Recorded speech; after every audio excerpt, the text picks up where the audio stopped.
Hey, yo, it's me, Pops Van Marmalade, and you're watching the Comics-Related Madness Network. Uh-huh. So come get some CromCon. CromCon.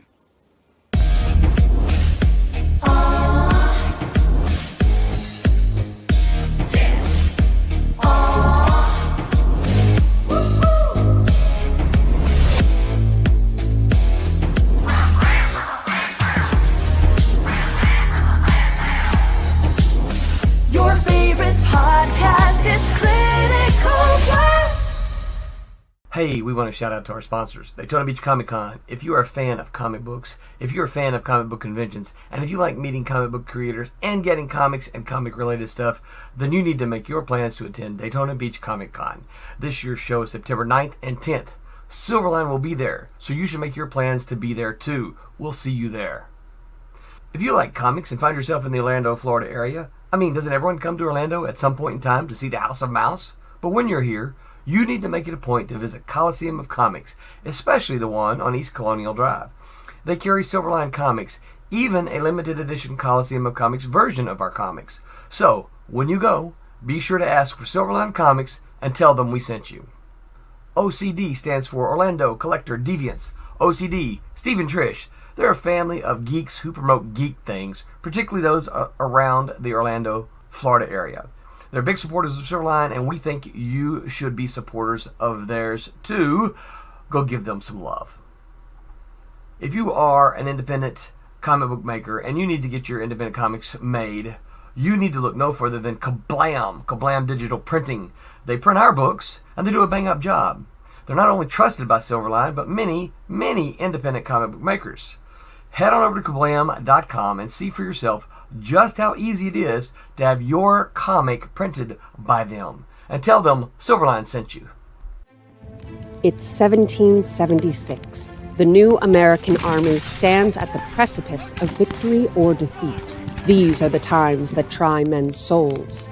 Will the British be expelled from Boston, the birthplace of the Revolution? Can you help turn the tide of the war? The American Crisis, War in the North, is the first full-length campaign guide by Nations and Cannons, a historical TTRPG setting for 5e. With new backgrounds, equipment, and additional character class options, like the courageous drummer or the fearsome Jaeger. Explore the 18th century American Northeast, introducing new playable characters with heroic key moments, like David Bushnell, inventor of the first combat submarine, and Polly Cooper, the Oneida woman who saved Washington's army. Meet real historical figures like Henry Knox, Molly Brant, Peter Salem, and others who risked everything. Don't throw away your shot. Support our Kickstarter today. Hi, this is Tim TK, host of That Silverline Show on Tuesday. Join us at 11 p.m. Eastern, 8 p.m. Pacific every Tuesday night as we discuss pop culture and the joys of making comics. And I'm Scott Wakefield, host of Silverline's Wednesday Wham, where we talk about comic books and all kinds of great storytelling, sometimes with incredible guests. And we want you to join us Wednesday nights from 8 to 9 p.m. Eastern. We'll see you there. I'm Roland Mann, and I host Silverline's Silver Sunday. Join me every Sunday at 8 p.m. Eastern as we make mine Silverline.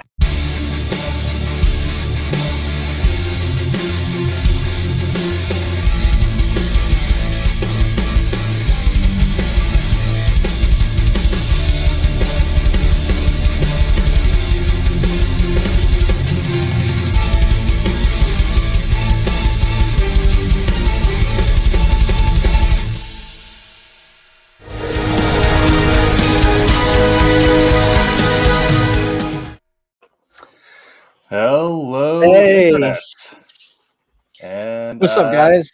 Hello, Beck. Thanks for being happy that I'm back. Yes. Welcome to That Silverline Show on Tuesday. I am your host, Tim TK, currently on pain medication, so I don't know how active I'll be. But I am joined, as always, by Jose Fuentes. Hello. And we have a special guest today. Zackary, why don't you introduce yourself, what you do, and what people might know you from? So, well, my name is Zackary Marois, and I'm actually from the Kubert School. Graduated about 3 years ago with Jose Fuentes, and we're actually from the same class year. So what was that, like 3.5 years ago? Like, Yeah, almost. oh my god, we're old. Like, and yeah, like I currently am making Voyage, which is on Kickstarter right now. This is what I've been working on for a little bit. So I've done some rock band posters, like really indie type stuff. I've done some pinups for and other contributed work to Sinopa Publishing, and I have just like weird a lot of commissions in between all that stuff, and some Dynamite sketch cards from here and there. So yeah, I'm like still getting there, but yeah, that's what I got so Absolutely. far. Well, we got your Instagram handle there, so if anyone's on Instagram, go ahead and also follow Zackary there, as well as at Dwarf Star Comics. Oh yeah.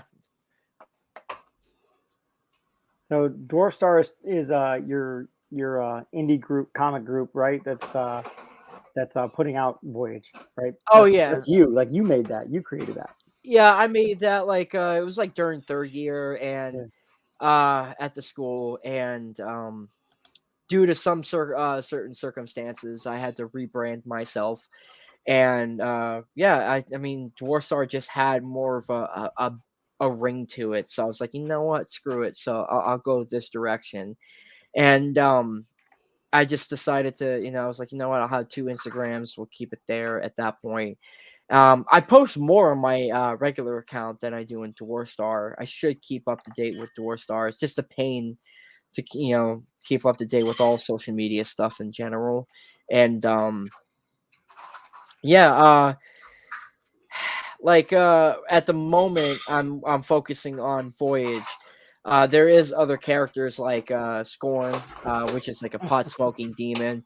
My buddy Sam Wolliver, he's working on that, and I'm gonna help him out through it. So yeah, this at the moment it's just Voyage, but Voyage is awesome, dude. Like it's a 48-page sci-fi comic, and man, I've been working on this character since the school, back in the school days. So he's got a lot.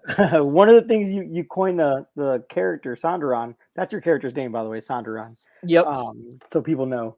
But you coined it as the best character to come out of the Kubert School, right? And I'll be honest, that threw me off. But for real though, you literally have been working on Sandaron, getting him like put out in like even on the assignments that we had. It was Sandaron that was in your assignments. You have been putting him out since school started.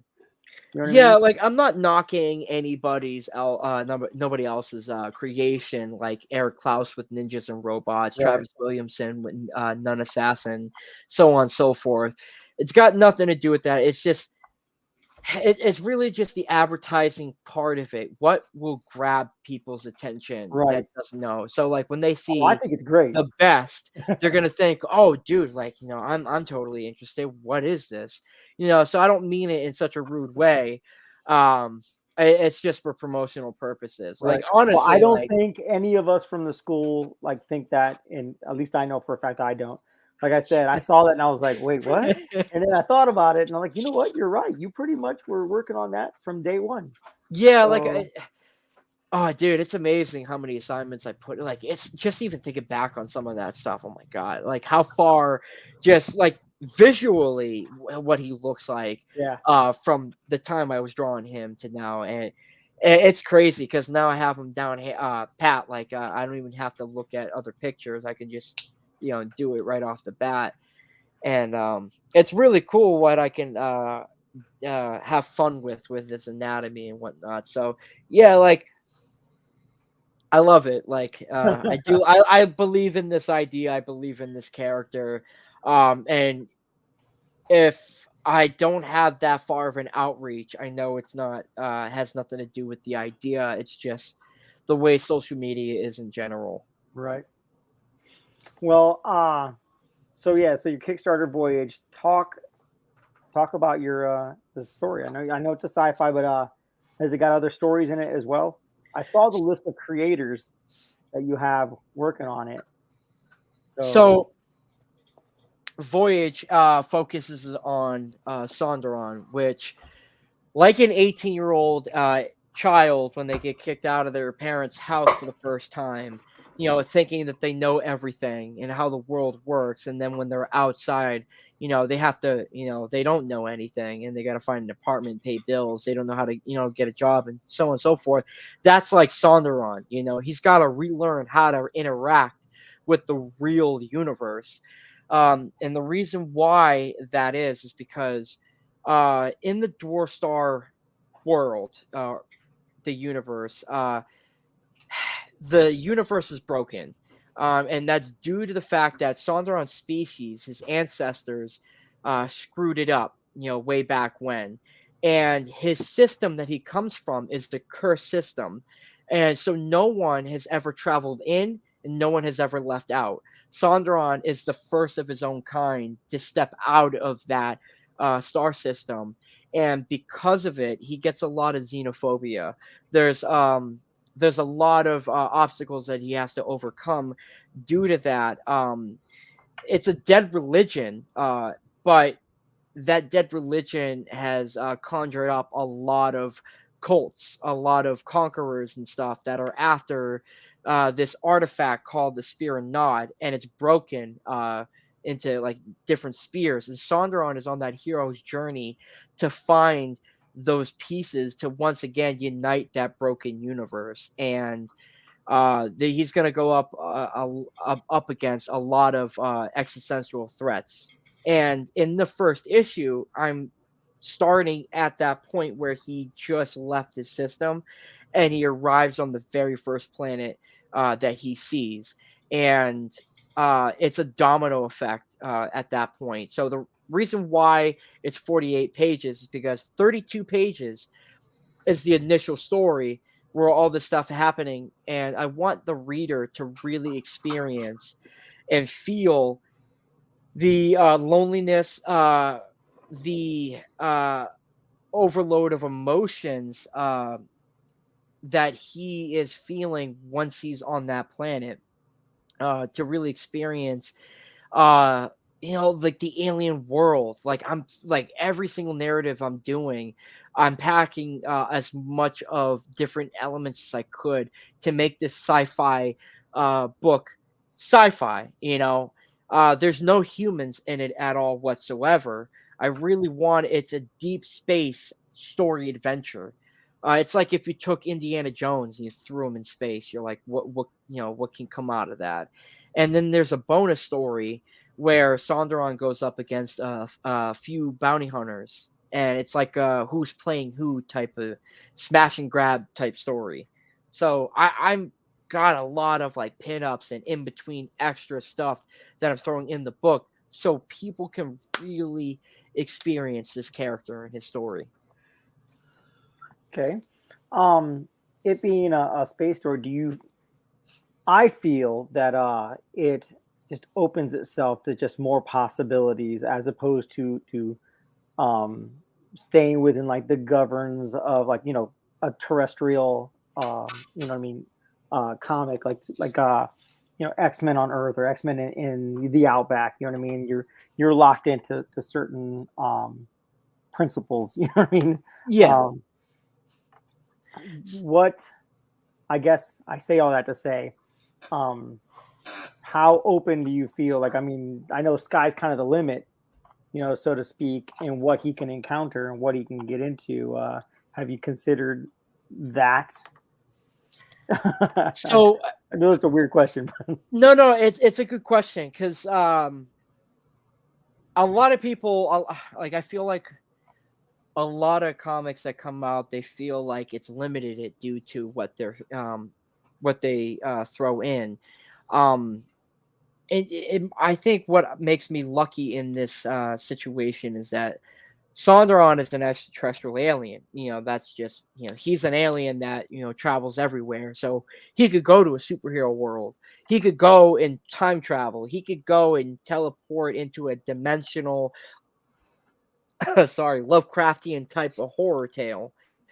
And, just go through the run of the mill He doesn't really have to be focused on that one thing. He's got that hero's journey where he's got to find these pieces. Who's to say that those pieces that he's after isn't in any of those storytelling elements, right?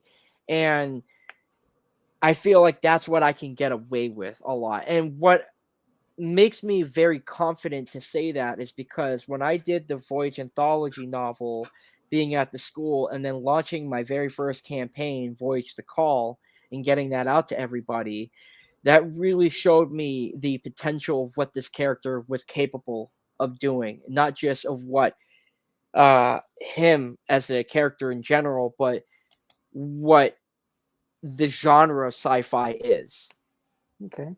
And for anybody watching, Voyage the Call was Zach's first Kickstarter campaign, as far as I remember, right? It was your first Kickstarter campaign. And Zach was the only person in school who not only had his artistic assignments to do, but set himself up to be an editor and bring in other students together for this book and start the campaign and manage the campaign. Like, that was huge, dude. Like, our second year, you did that our second year. You know what I mean? That's I still, to this day, I look at that and I still don't think it was just like it, I did it. I mean, we did it, because like, if it wasn't for me and everybody else, the book would have never gotten done. It was a huge team effort, and I still look at that book today, and I'm still surprised. Yeah, my story could have been better, artistically speaking, but it still holds on its own. I could go ahead and still sell that and have no problem, and I'm happy for it. I'm happy that everybody who participated was able to get it done. Because I believed in all of it. That was the thing, right. Jose, like, I'm gonna bring it down. Like, I believed in my idea. I was just too impatient to wait on that.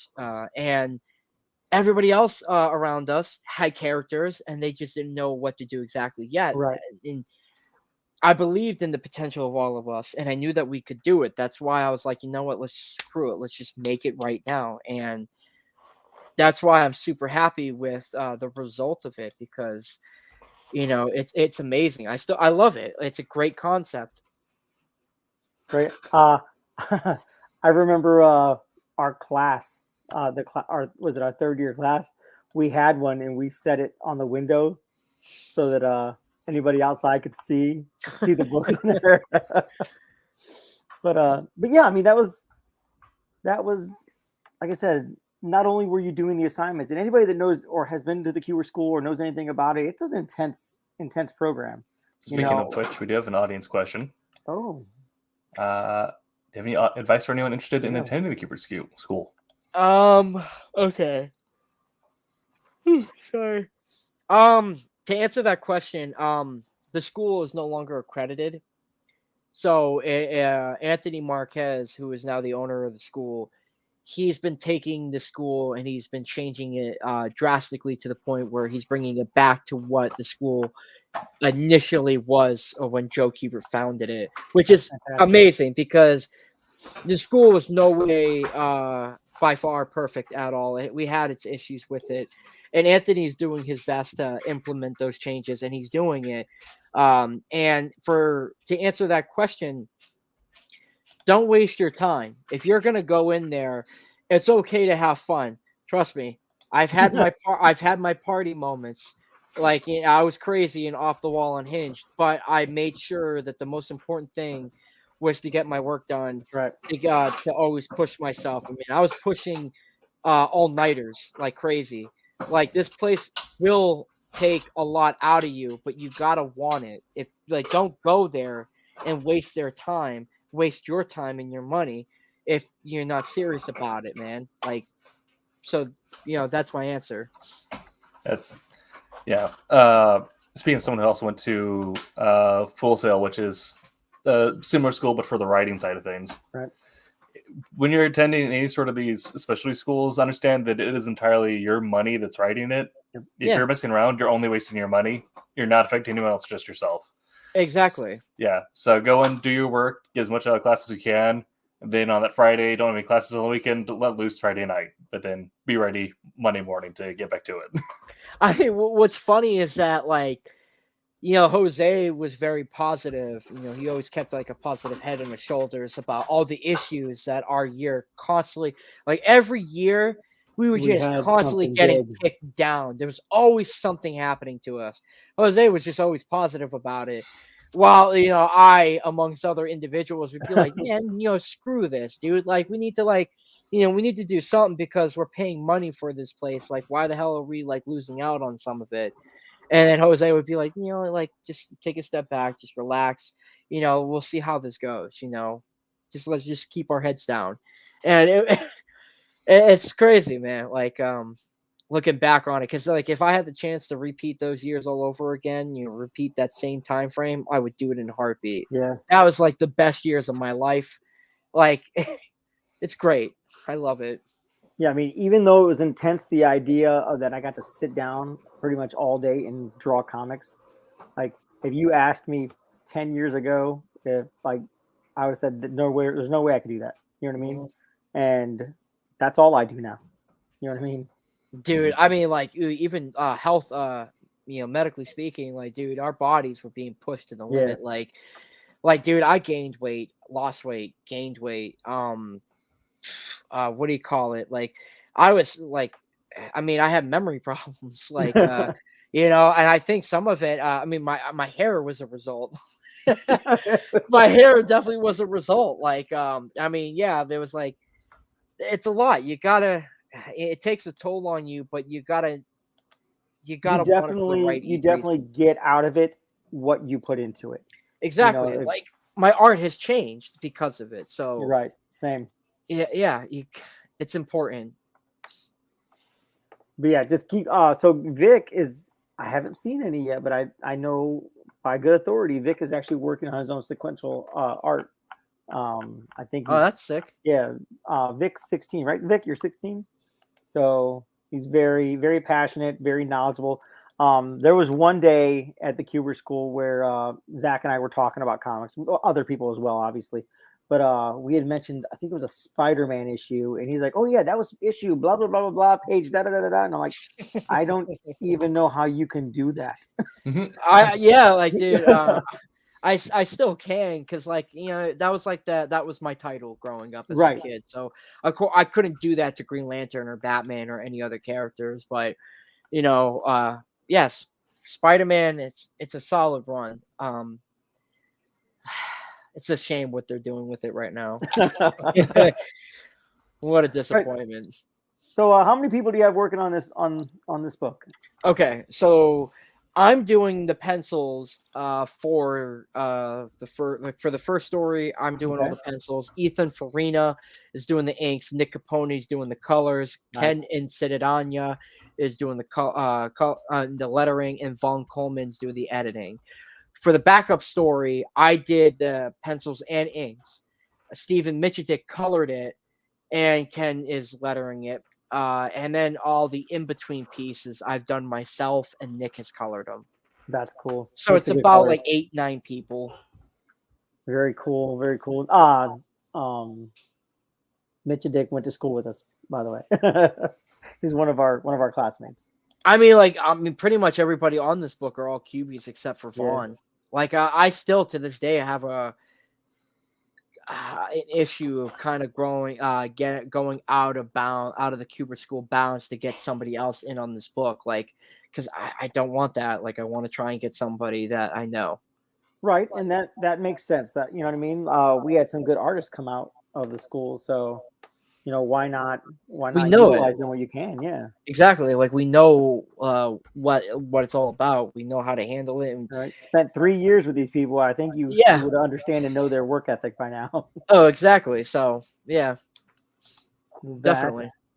That is cool. Where does Sonderon come from? Not so much the planet, like in your mind, where did Sonderon come from?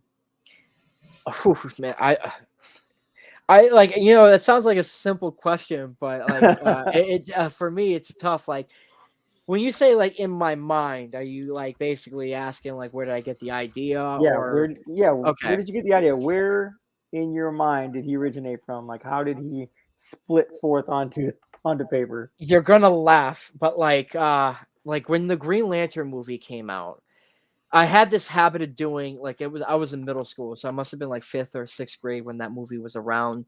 And I had this habit of doing creating characters from each superhero movie I went to see. And there was a character called, and it's goofy, but it was like Lock Fo Wood, and it was a Blue Lantern. After I saw the movie, and then I changed all that. I was like, you know what, I want a alien solar system that idea, and each planet, there were 4 planets, and each planet had like a martial art fighter alien, like, which each planet had a different fighting style.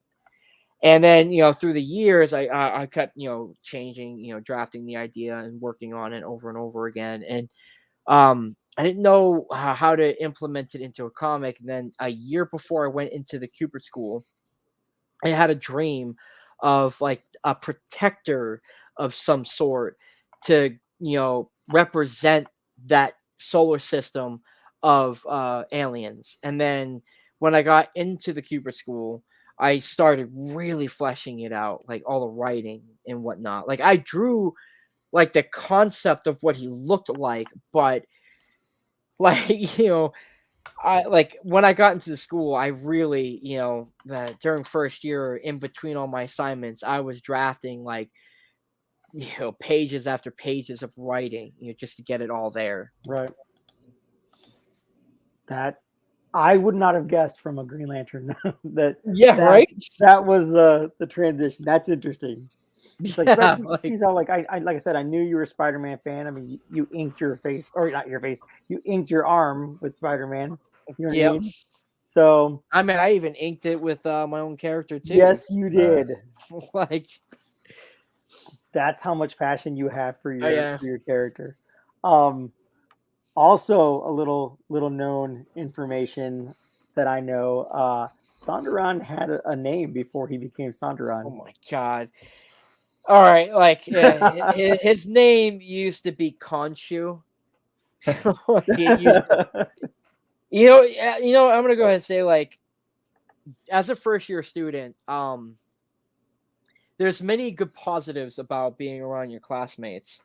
And there was something that was said that the instructors told us, that said, be kind, and about every, even if you don't like the person next to you, be kind to them, because you never know if that person next to you is going to be your editor, is going to hire you, who knows. And first year I was like, dude, like assignment after assignment, I was like implementing all my OC type of characters into anything. I wasn't doing all that superhero stuff unless I was forced to. But there was an individual who kept, he kept riding me, like making fun of me, and he just kept on me about this OC character, Khonshu at the time. It's all a stupid name, whatever, and it was like so frustrating that he had this thing. He's like, "Oh, Khonshu, you mean Khonshu, god of like, Moon Knight? Aren't you stealing that name or whatever?" I'm like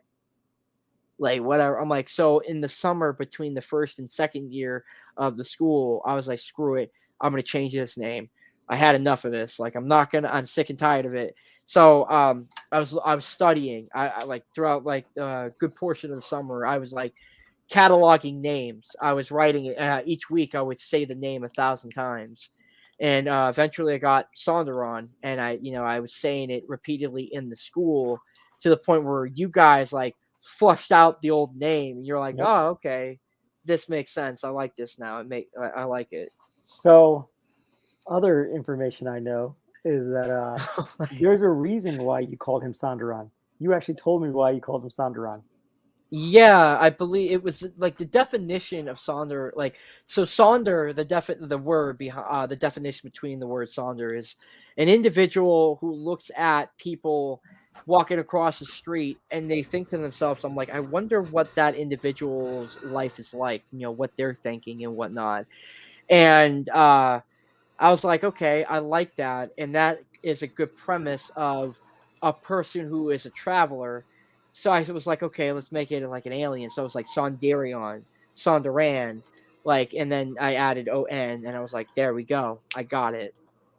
I mean, like if there was another reason, like No. say, That was the reason. Yeah. Like, you said I picked Sondaron because him being a traveler, it made sense that he would sonder on, that he would keep moving and traveling through like the galaxies and stuff like that. Yeah.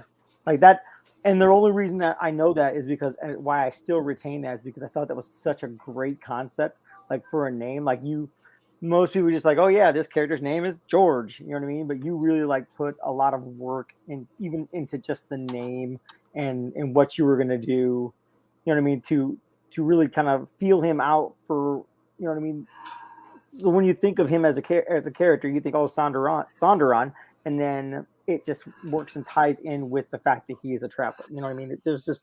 I thought it fits so nicely together that when you told me about it, and like I appreciate you remembering, man. Like that's such a like a specific moment too. Like, and you know, like I say this, like if anybody is gonna make their own comic and stuff, like don't like crap out like a certain stage in making your book. Like you gotta really pay attention to what is the name of the character, what's the title of the book going to be called, right? You know, because and what the look of the, you know, what the character is going to look like. Those are important elements that will stick with it forever. And if you don't do it right and you half-ass it, people are they're gonna know, and it's not gonna stick to them. So that's why I'm like, you know, we catch it all the time when we read comics. We're like, what the hell was that? Like, we catch it all the time. How many times I've said, oh yeah, that guy phoned in that cover. Mm-hmm. You know what I mean? Right. So I didn't want that. I didn't want that at all. So, I mean, a lot of people were like, why not just add a subtext in the title, Voyage, like Voyage, Sondaron's, you know, journey or something. And I'm like, because sometimes being short, sweet, and simple is the way to go. Right. So you also gave Sondaron a language. He has his own language, by the way. Yeah. I'm not even gonna get into that because like that whole thing. Oh my god, I remember that too. I actually have the language written down, so I'm not even gonna get into that until like I touch base on the origin of Sondaron. So like that's like down the road after I do the first arc and it's done. And if I get, I'm just letting you know that when there's bar trivia for Sondaron for Voyage, I'm gonna win. Yep. Oh yeah. The thing is, like, I know this character is so cool, and I know that this character, people are gonna love it. Like, I believe this character stands out, like, has the potential to like meet characters as crossovers and in other companies like Hellboy, The Goon, James Herron's Ultra Mega. Yeah. Like, it's so unique, and it's an opportunity I'm not gonna waste, you know, at all. I'm gonna keep going forward with it. That is fantastic. I'm almost out of questions. But yeah, like dude, I'm crazy for it. Like I definitely can't wait to fund this because I'm like I got 16 pages left to pencil. I'm not even worried about the other stages because these guys are super fast. They have it hands down. And the bonus story is already done. All the in-between pages are already done.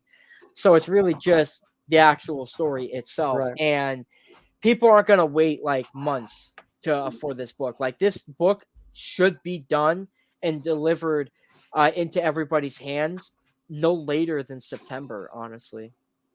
That's nice. That's pretty cool.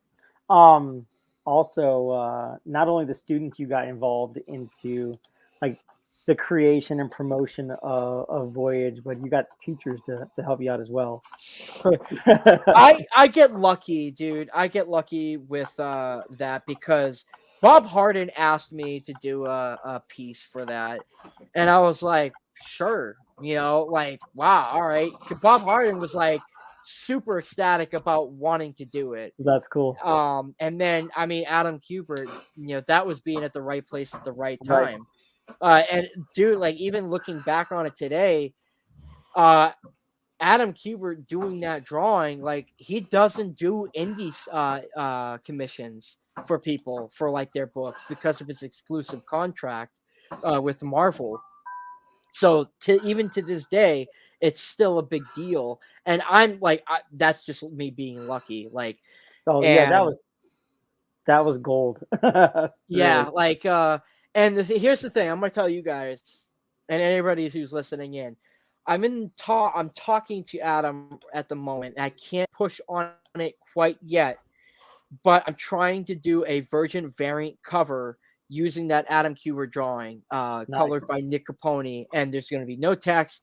It's going to be a Virgin variant cover offered for $45, and I can't move on that yet until I get word from Mary Marvel to approve that.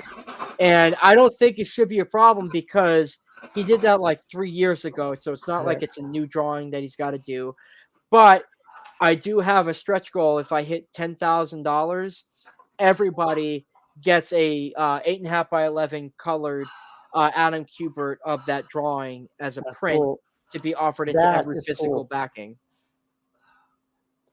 That is a great reward. Wow. I mean, I remember when all you guys, when I was around you guys, and I'm just like freaking the hell out. I was like, dude, look at this. Like, and we're all looking at the original and I'm holding it in my hands. I'm like, everybody's like, oh my God.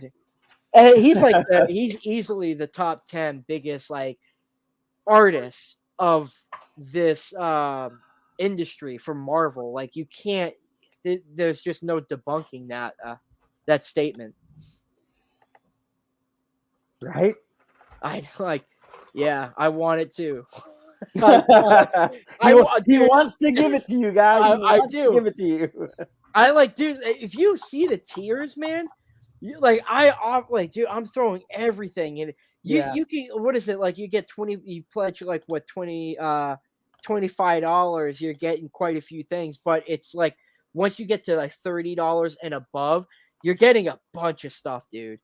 Like there's so much I'm giving everybody for what the tiers are being offered as. It's not even funny, dude. Like, what is it? I'm doing remarquees for like what $70. For $60 they get the script. That's cool. Right on. $50 they get the Bob Harden special custom print hang on their wall, amongst other stuff on that. Like it's not just that. And then you start going higher for $100. I'm doing inked bus sketches. The base cost for the book is only $10. They get for $10 they get the physical copy and the digital PDF. For $5 they just get the PDF. For $15 it's a digital tier, but they get all 3 books as a digital PDF. That's cool. I can definitely vouch for The Call. That was a good book. That's a lot of great art into it. I mean, like, dude, I'm trying so hard to get this funded because, like, I want this out. Like, this isn't like, Voice Your Call.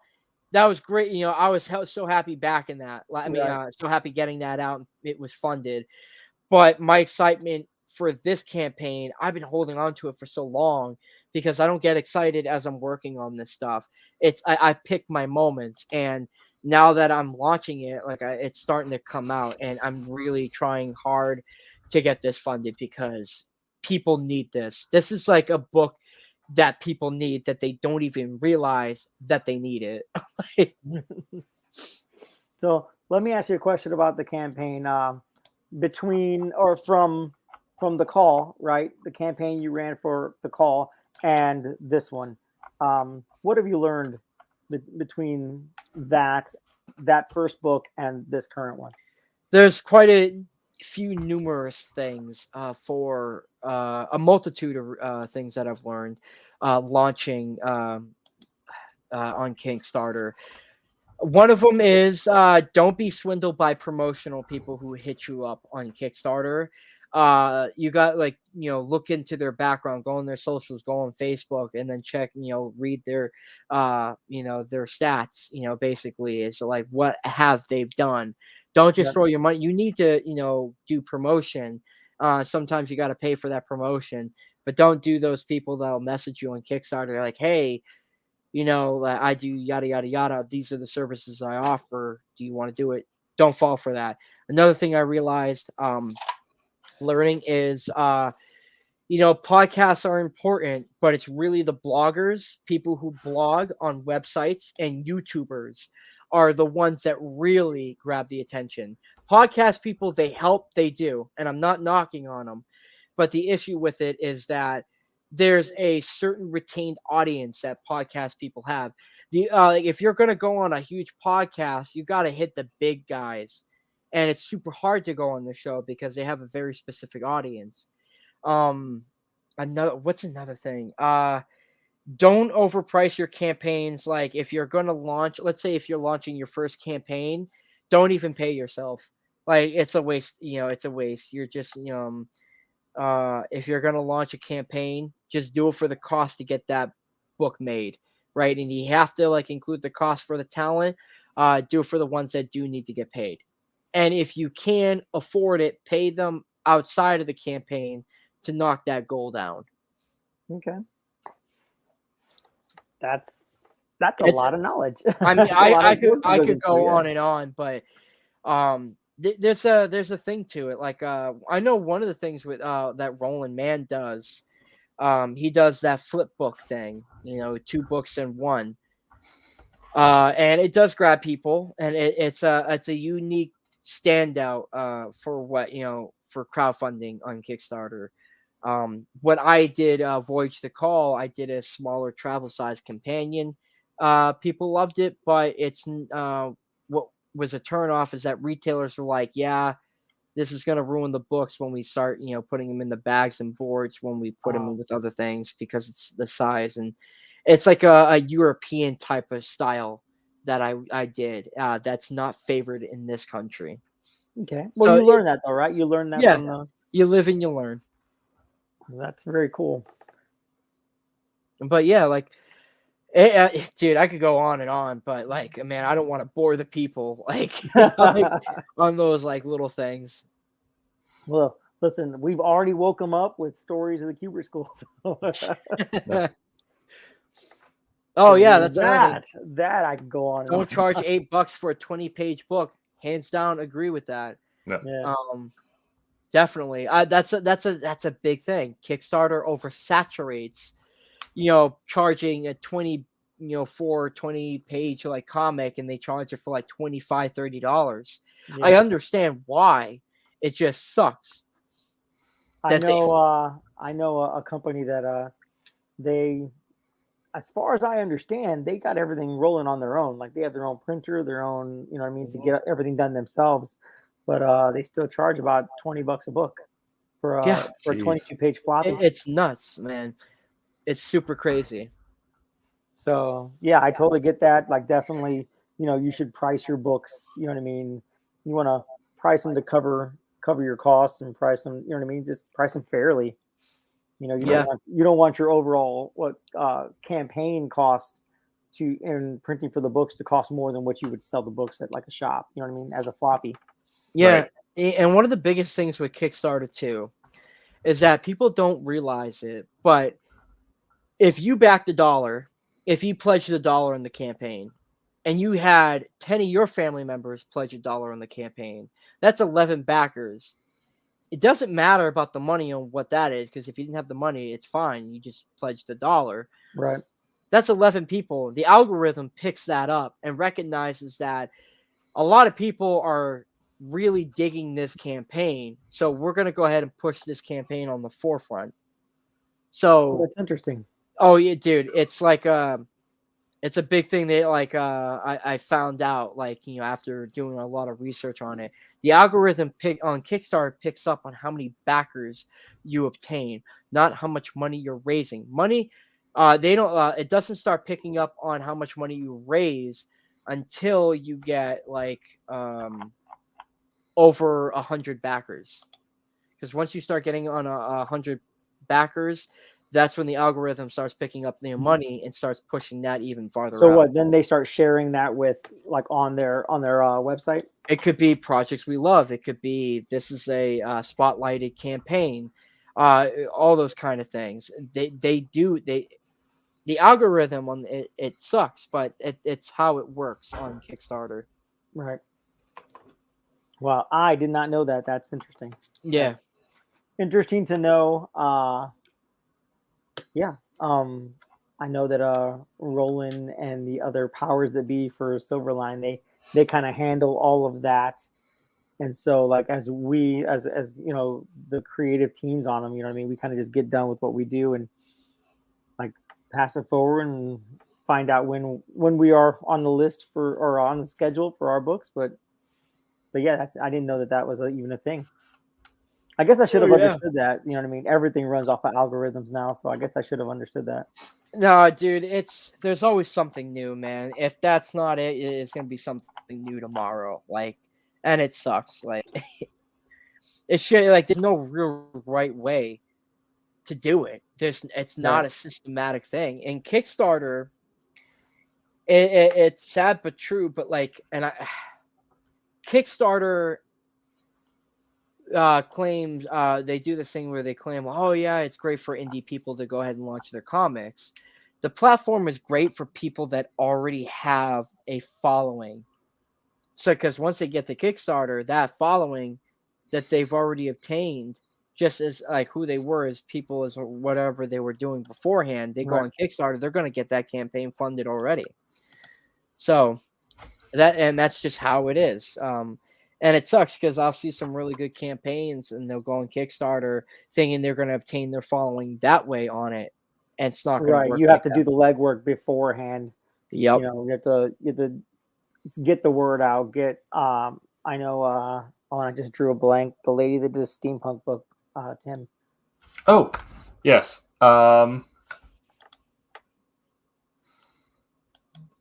Man, you're asking me to get on pain meds, and it's been a month since the interview.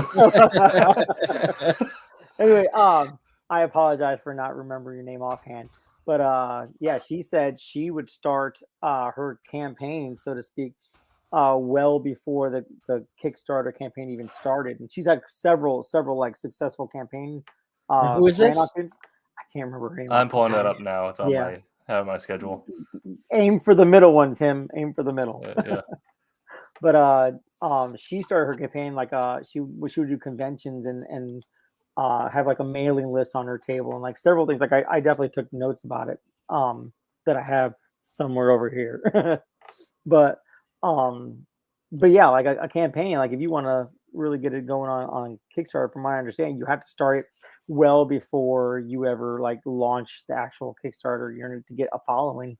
Yeah, I'm checking Kickstarter now. I want to see if I obtained any new backers. So while we were talking, it was Madeline Holly Rising. Yes. Okay, I'm gonna write that name down because I definitely want to look into that. And who knows? I may even message her about it too. I think our streams are saved on YouTube. Are they not, Tim? Am I wrong? I'll have to double check that. I believe that it is, but I haven't been able to find that one. Okay. But yeah, so like she had a lot of good information about crowdfunding and whatnot. But let me ask you a question. I know you like everyone like we use for Silverline, we use Kickstarter as well. Is there a reason you went with Kickstarter as opposed to say Indie Comics or was it Fund My Comic? Kickstarter, I can go ahead and say the reason why I went to the Kickstarter direction is because it's what I'm familiar with at the moment. I think after this campaign, I'm going to start shifting over to Indiegogo. Just because like I feel like Indiegogo is more comic oriented, with where it's hard to explain, but it's got nothing to do with any politics for any reason at all whatsoever. It's just it seems like it's more of a better opportunity. From what I've realized from a lot of campaigns that are funding for comics, and they're doing pretty well. And it looks like people are more apt and friendly to give a comic a chance there than it is on Kickstarter. Indiegogo also has the added benefit of being able to serve as a digital storefront for you after the initial funding, whereas in That's another Kickstarter, thing. Yeah, it's one and Kickstarter done. do that. And then also Indiegogo can give you the extension. Also, Indiegogo even offers the fact that when you fund on Kickstarter, you can extend that on Indiegogo. That's a brilliant thing. That's And interesting. Yeah. yeah, so I'm like, well, if Indiegogo is doing these things already, then I'm just like, you know what? I'll just like shift my attention and start studying that platform after this. And I feel, I think I'll do really well with this campaign because afterwards, the people will come back and they'll come back over to they'll shift over to Indiegogo. Right.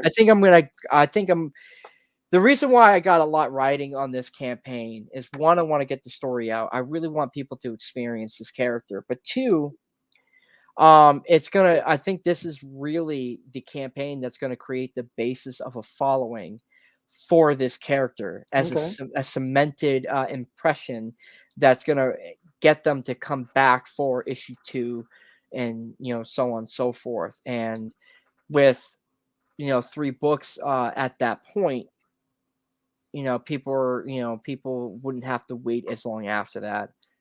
Right. Okay. Well, I mean, I'm fond of the character. I'm fond of the book, but I think I'm biased. I went to school with you, and I heard a lot about him. Yeah, it's cool because there's always opportunities for characters like Slothman and Scorn, and I'm listing characters and nobody in the chat knows. I was gonna say, will we see Slothman in a Voyage? Will he make an appearance? Maybe. I'm telling you right now, I constantly get on Jack's behind on that, and you know what? I'll tell you right now, if I'm doing a side story with Slothman, even if he can't do it, I'll get somebody else to go ahead and do it, and he'll have artistic say in it. Yeah. Because Slothman is a phenomenal idea, and that should be recognized by a lot of people. And he is in the bonus story for Voyage to the Call. That's cool. Yeah, I remember him being in the book. I also remember Scorn. Yeah, I miss Scorn too. Sam's working on him. That's cool. I'm glad to hear that that you're keeping them busy. I got Steven. I got Stephen Beard working on Scorn's story that was already done. I got Stephen Beard working on a variant cover for me for Voyage. Stephen Beard is also going to be. I'm doing a crossover comic where Sonderon is going to be going up against his character Purity, who's going to be which is Nick Capone's character, which he's launching next month. So my character is going to team up with his character, and it's going to launch by October this year. So yeah, dude, we got a lot planned. That's cool, especially like I said, you're incorporating characters from other classmates, you know what I mean, other QBs, you know what I mean, throwing them into them. I know Nick was I believe he graduated before us, but right out the gate he was coloring, and so I know he's got some great work under him, and I know he's doing great work for you. And dude, nobody else, I don't want to say nobody else, but those people who know Steven, he's a phenomenal artist. And Stephen Mitchell. I love that. Yeah, I love that. That you honestly that you got the guys to still work for you. You got the guys to have faith in you, to have faith in your book, and help to push it with their talent. Also, Adam Kubert just liked one of my posts that I posted yesterday or so on Voyage. And man, I think that crew. Yeah, I think what do you call it? If he just liked this now, I think he's gonna actually take the time to go ahead and post about it tomorrow. So I don't know. We'll see. Yeah. Yeah, that's if you look Zach, that is your crew. That's my crew. Yeah, that is fantastic, man. Those are some people I have not seen in 30 years. Right? Bro, did you see the video? What is it? Did you see the video where I'm in a bonnet? I have a bonnet on my head. I'm in the robe. And I thought that was clever. I had like coffee in my hands, like, hey, didn't see you there. I mean, you have to do those things. You have to do the kind of those quirky videos. If you've ever watched any of the Silverline Kickstarter videos, Roland Mann, Roland, he's very quirky with it. Constantly does weird, just quirky videos. And like, was it the Steam Patriots one we just had? Steam Patriots and Beyond the Stars. It started off as him doing the intro video, and then Scott and Rory just kind of interrupted it. It was such a great video. Like, first time I saw it, I died laughing. I mean, I've seen some of his stuff. Like, the way he advertised, it is clever. The slogan is just like beating in my head, make mine Silverline. I'm like, man, what a cheesy thing to say, but it works. Isn't it great? Yeah, I'm like, man, like I can't forget it. I'm like, all right. So whenever I think about it, I'm like, there it is. And that's kind of the thing, right? You need, I mean, it's those things, those little catches that pop in people's head, the little catches, like, when you're walking down the street, Silverline, make my Silverline. Oh yeah, I know what that is. What was funny is that I was actually trying at a point, I was trying to get Voyage to be part of Silverline between my graduation date and right before I moved into my first apartment out of the school. Yeah, but he was like, I got like these certain things I'm for the stuff, so it's not really the forte, but we could talk about something in the future. And I was like, okay, no problem. I like it's amazing like how far the direction comes, because I'm still not quite sure about certain things like that. Well, I mean you can't go wrong doing it on your own one way or the other, right? Regardless of whether you join in with someone or I before I started school, I put out my own comic, you know what I mean? My own Gothic Western. I did one issue. I printed it myself. I did, got the artwork done and, put it out there. I think I might have 2 left. Nice. But I did it. You know what I mean? I didn't necessarily do the artwork because I wasn't confident enough in my skills at the time, but I was confident enough to get a hold of somebody to do it for me. It's like, hey, listen, dude, I don't know how to do this. Like, can you help me out?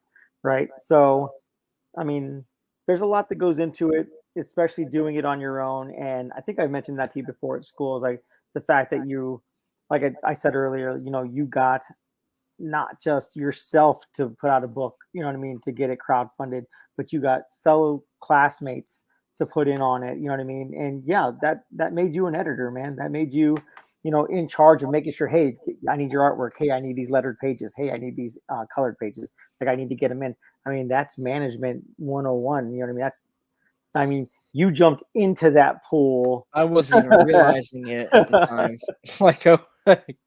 Wasn't even realizing it at the time until I got out. I was like, I guess I was doing all that kind of stuff.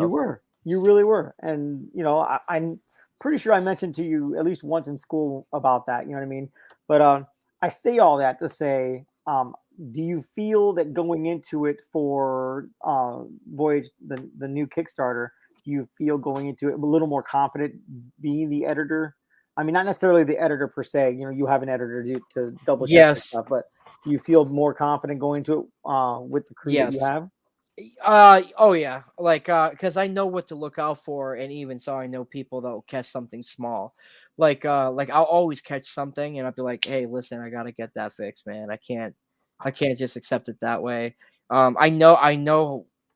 There's a particular way that I want the in-between pages, like the credits and stuff. There's a way it needs to be. Like, for example, at the moment, I think the thumbnails on this, I'm currently okay. So like for the the title, like when you open up the comic, right? Right. This page right here, it's a rough, but this is where the credits go, basically. Like the page, prints where the story titles go. I'll have like weird things like identification, handprint. It's like a holographic table on screens. Yeah, it's like one of his hollow screens. That's and cool. You see all that little stuff, and that right there, because you've got to if the theme is whatever it is you're making, you can't screw on the in between pages because it just skips a beat. That's why when I did Voyage to the Call, there's an ad 2-page ad section that separates from the first story to the bonus story, and I did all the artwork on the outside of the panels that integrate with each other. Even did some art in the panels because it needed to be To consistent. blend through. Yeah, I didn't want people to be like, whatever, skip through. I even want them to look at that too. That's cool. See, that's detail. You know what I mean? Those details people notice, people look at it, and this, like, they remember that. That's like, oh yeah, like, everyone remembers, and I'm sure you'll know what the issue is. The X-Men were at the lake, and Psylocke came out of the water, and Scott Summers was all like eyeballing her and whatnot. Everyone remembers that her bathing suit had a Pokemon on it. Oh yeah, it's the little stuff that counts, right? Or there's an issue of X-Men, and then an artist put subliminal messages like sex throughout several pages. Yep. You know what I mean? Stuff like that. Yeah. Like, if people know that, if they know they're gonna look for it, they're gonna want it, they're gonna catch it, and they're gonna be like, oh yeah, I remember that because of this. They're gonna remember the ads through the books, through the pages, and stuff like that. They're gonna remember that intro credit page because it feeds right into the story right out the bat. Oh So, yeah, I think that's awesome, man. I'm excited for it. I mean, I'm excited too, man. I appreciate it. Heck yeah. Like, Tim, Yes. how you doing? Pretty good. So I come to the show as the writer's point of view, so the storytelling and the story craft of making the comic. So working with a co-creator on this, it looks like, Yep. to craft the story.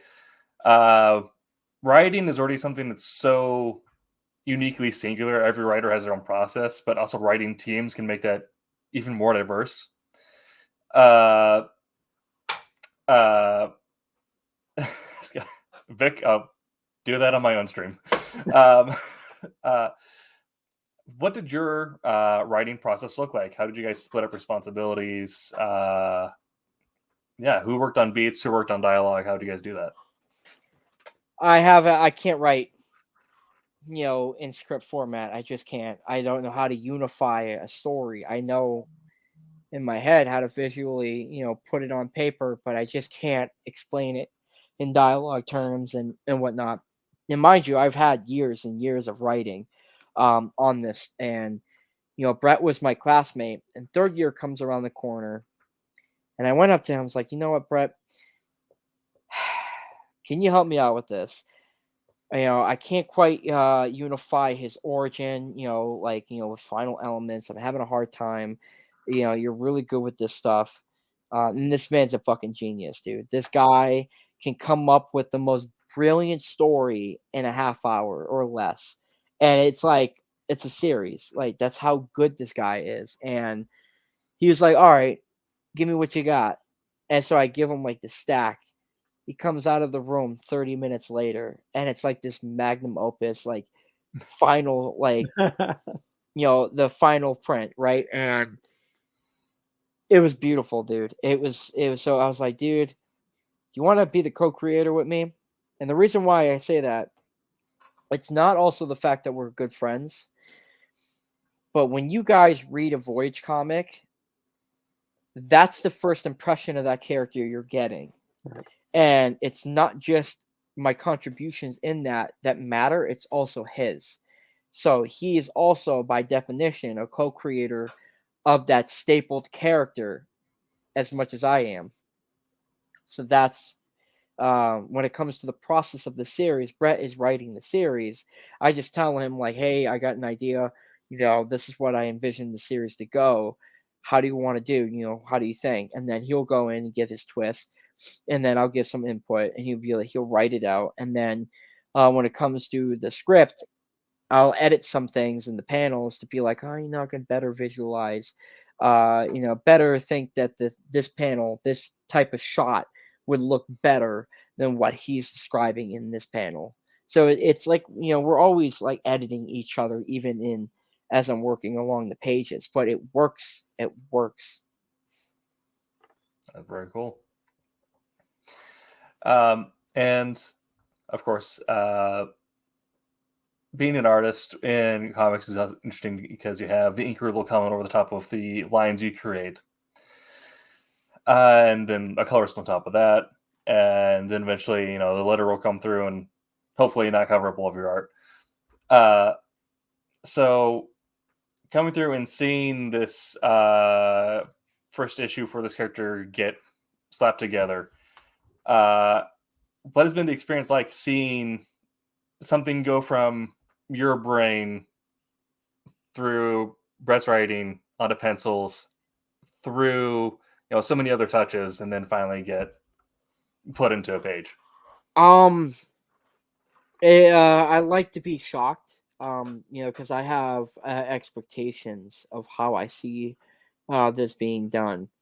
And if I'm bringing somebody on, I'm expecting my expectations. I'm expecting their quality to be better than what I'm expecting it to be, because I'm very picky with the way that I see this series going and the consistency of that work to be. So, when I didn't have time to ink it, so I made sure that I had a decent inker to go ahead and do it. And I give him some corrections from time to time, but he, for the most part, he gets it. What I'm going for, what I'm looking for at the moment. And then for the colors, I told Nick, I was like, hey, because he's a colorist. This dude knocks it out of the park every time. I told Nick, I was like, listen, man, whatever color theme you want to go for the series, like, go for it. Like, just do it. Because, you're the colorist. You should have that artistic freedom to choose what is the direction of the colors. And he decided to do this Mobius color palette theme for this comic. And I wasn't too sure about it until I saw it, and it brilliantly works. Yep. Yeah, there's a lot of bold, not bold. I'm sorry. There's a lot of like a big spots of his colors that it's not the colors you would have assumed to be in that particular location. I think there's a hallway scene. I think it's on the ship where it's two tones. You know what I mean? You have one tone for one wall, one tone for the other. But those tones give the view of like there's depth. You know what I mean? Yeah. In there, and you did a great job. Oh yeah. I right was super stunned. I was like stunned by how he did it, but it conveys the message. And the thing is, I'm a very detailed artist. I don't like hindering any type of thing on any of the panels. I like to give as much as I can. And it's like at first, I'm like, do I want to get salty at the fact that the colors are very base, Right. like, the color palette, but it shows everything. It's not blocking any of the detail that I have put Right. in. If anything, it highlights it. So it was a unique thing to get used to looking at it. Yeah, he's definitely Nick is giving it a really, he's really, really doing great on it. Like I've seen pages that you posted, you know what I mean? My favorite is page 8. Like if he scrolls down, page 3 is badass too. Like, oh my god, dude, that scene where he comes out of the cryo tank, and oh my god, I was blown away by that. Page 5, like, barely see Sonderon. He's like, it's about the background scene to show, to really convey how lonely he is on that ship, and the color tones he's picking is awesome. Page 8, brilliant. I really love that walking. That walkthrough, yeah. Mm-hmm. Yeah, you have some really great talent on the book, man. Like, oh man, like from Brett writing, you know what I mean? I guess your pencils are okay. But yeah, like you pulled some really awesome people to work with you on this book. And oh yeah, thank you. Yeah, I'm loving what I'm seeing so far. Here's the we're all artists, creators. You can stick our heads up as much, our own butts as much as you want to. If there's anything you want your readers to take away from this first issue, if there's anything you want to like deeply impact them, what is that? Wow. Okay. Really? That's that I've never gotten asked that question for that particular question for this campaign. Like, repeat that one more time. Sure, yes. If there's anything that you want your readers to take with them from this issue, and one thing that you want to deeply impact them, what do you want that to be? Damn. That they don't have Didn't ask the to. hard-hitting questions. Yeah, it's wow,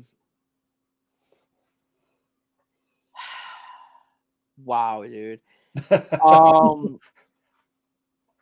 That even you got me stumped. Oh my god. For to deeply impact them.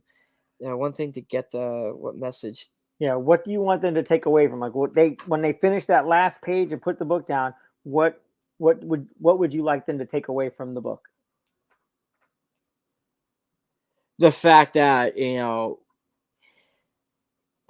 the fact that this is probably the first sci-fi comic they've ever read where the main character is an alien, and it's also mixed in where like it was a truly pure sci-fi story, and it wasn't something that it was like what we were talking about. We make them believe, we lead them to believe on false pretense that there's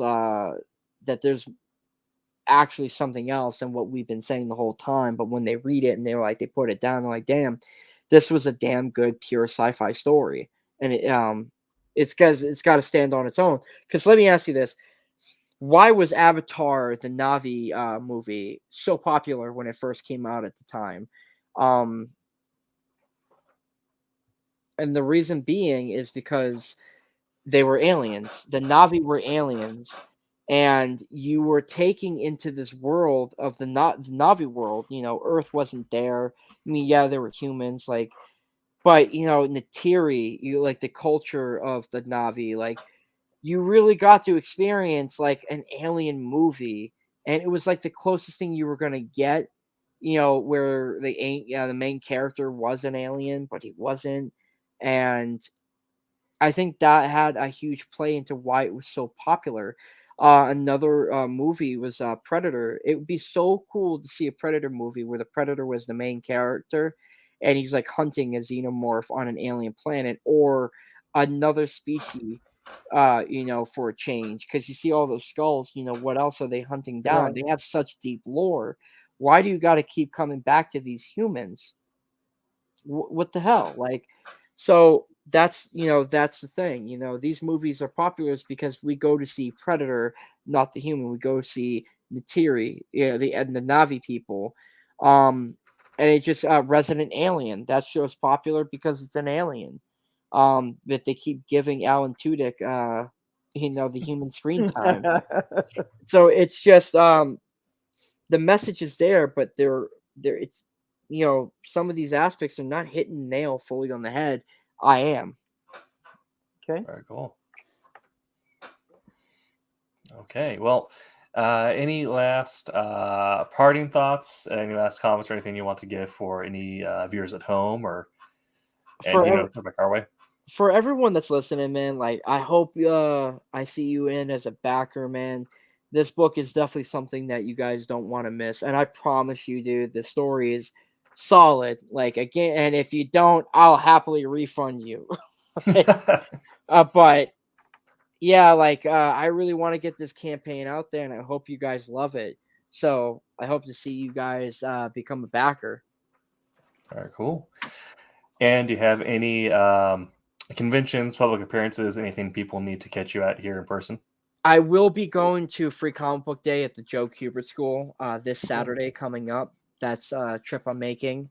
And when it comes to the rest of the year, I'm broke, man. My daughter's going to get born at the end of August to the beginning of September. So yep, I understand yeah. that completely. I don't even know what's gonna be in store for me on that. That's another reason why I want to get this campaign done and out of the way, because I'm trying to make room in a transition for this thing coming in. So Right. yeah. So to stay in touch, people really need to follow you on Instagram. Oh yeah, like I want to have the voyage book like right above my daughter's head, like as like, as I take it. Like no newborn photos unless the book is right there. exactly. Like even my kid is a voyager, and she That's just got right. out of the oven. Like Very cool. Okay, well, this has been That Silverline Show on Tuesday. I've been Tim TK, joined by Jose Fuentes. You're sort of Tim. Sort of, like, solid like 65%. Joined by Jose Fuentes, and yeah, make sure to follow Zackary at Zackary's Art on Instagram. Make sure to go back Voyage on Kickstarter. We got looks like 28 days to go. So that is the whole day month of May. So go get on there. Day 2 in, and it looks like it's doing pretty well. Yeah. I don't even know where it's at the moment. I'm really proud of you. Thank you, man. I'm hoping to get by like 4K by the end of this week. I definitely got to push it. That would be fantastic. That would, heck yeah. Look at that, man. That's solid, dude. That's a solid start. Yeah, I appreciate it. Thank you. Yep. But yeah, man. Tim. Yes. So Roland did something that I think is cool, and if you'll do it as well. We have this thing when we end our stream, right? We say, "Make mine Silverline," right? Sure. And would you, if Tim will put you up there by yourself, would you say, "I'm Zach and make mine Silverline" for us? I could do that. Yeah, that'd be awesome. No. Yeah. Is this after stream? Nope. We're gonna do it right now. I was like, all right, hold on. Perfect. My name is Zach, and make mine Silverline. How'd that go? Hi, I'm Bill Black. I created FemForce, but you know what? Today, make mine Silverline.